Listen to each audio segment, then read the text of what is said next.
Been meaning to do more and more and more videos. Every time I do work, I'm like, man, I should have videotaped that.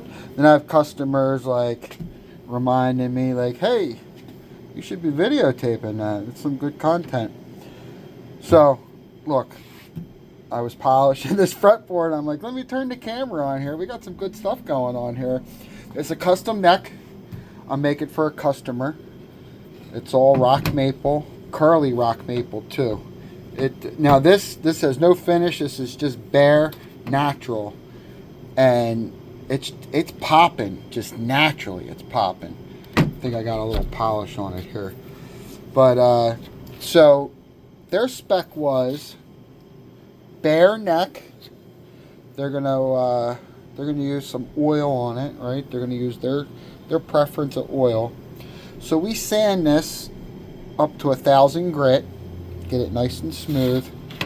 Then they wanted a fretboard with lacquer on it, so we did a nitro lacquer, sanded it down, and that's the first step of polish. You could see it, right? So before I do the final polish, dress the frets. I put the chamfer on it, slightly rolled the edge, right? And then you get in here and you got to get each of these corners real good, and then you got to get it on a 45 real good, which gets this edge here. So basically when you're dressing the fret, you're doing this whole edge, right? You're filing it down, but in different directions, so it looks good. You see how it's got that rounded, see, it looks good. There's like that little rounded end on each one of the frets. They look beautiful, right? So after I do that, then I can go back and do the final polish. And that's just about what we're ready for. The final polish on these frets. I'm going to check the frets again. I'm going to do the paper trick. Make sure, I put my level down. Hold on. So the very final thing, we do is we make sure that we can't fit any paper in between any of the frets in the bar. And then the frets have got to be adjusted. I make the necks so square and so good that when you put the frets on, right, it's already pretty close.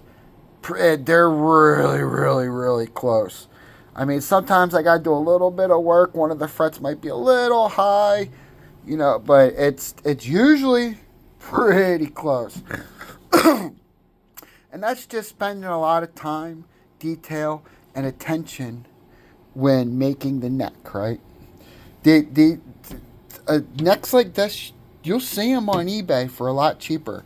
But believe me, you're not getting the same thing, right? There's worlds of difference. Worlds of difference between something that I spent all this time on like this and something you're going to see on eBay. I'll guarantee you run your hand on here, it's not going to feel like this. You're not going to be able to put a sock on your hand and not have it catch, right? That ultimately would be the best. If you put a sock in your hand and ran down here, you're not going to catch anything, right? All the frets are going to be level. The finish on it's going to look good, right?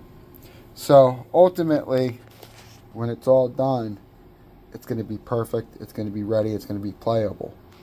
I've got some of these cheap necks right off the internet. I've seen them. I've bought them. I've had customers bring them to me, which I've had to fix.